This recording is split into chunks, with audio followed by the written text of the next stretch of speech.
Orang ini tercatat dalam Alkitab sebagai orang yang membantu Tuhan Yesus pikul salib. Tapi itu bukan karena kerelaan pribadi loh, karena keterpaksaan. Simon orang Kirene, seorang Yahudi yang berasal dari kota Kirene di Afrika Utara, yang datang ke Yerusalem, kemungkinan besar untuk merayakan Paskah.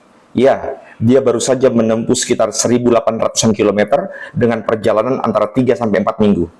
Ia tidak sedang mencari Yesus, ia bukan murid. Ia hanya seorang peziarah yang lewat di waktu dan tempat yang kebetulan bersinggungan dengan momen paling menentukan dalam sejarah penebusan dosa manusia.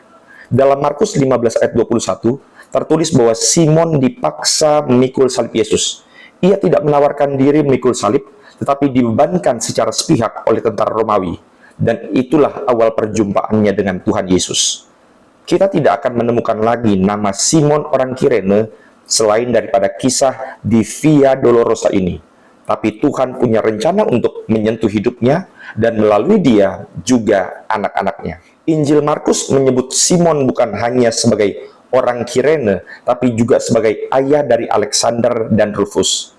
Sekitar 20 tahun setelah kejadian di Via Dolorosa itu, Rasul Paulus menuliskan surat kepada persekutuan jemaat di kota Roma dalam Roma 16 ayat 13.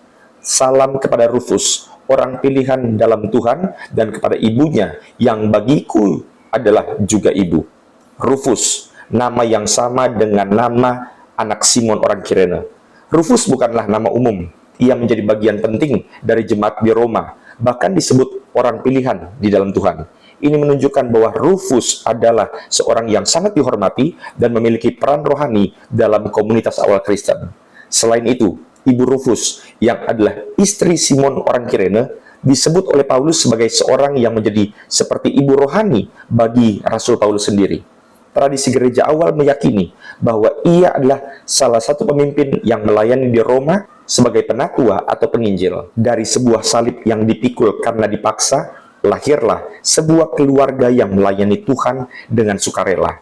Dari seorang ayah yang tidak pernah berencana bertemu Yesus, lahirlah anak yang disebut sebagai orang pilihan dalam Tuhan. Engkau saat ini mungkin juga awalnya datang ke gereja karena terpaksa atau dipaksa, tetapi Tuhan sanggup mengubah kisah itu menjadi perjumpaan titik awal di mana Tuhan akan pakai dirimu dan keluargamu untuk rencana Tuhan yang jauh lebih dahsyat.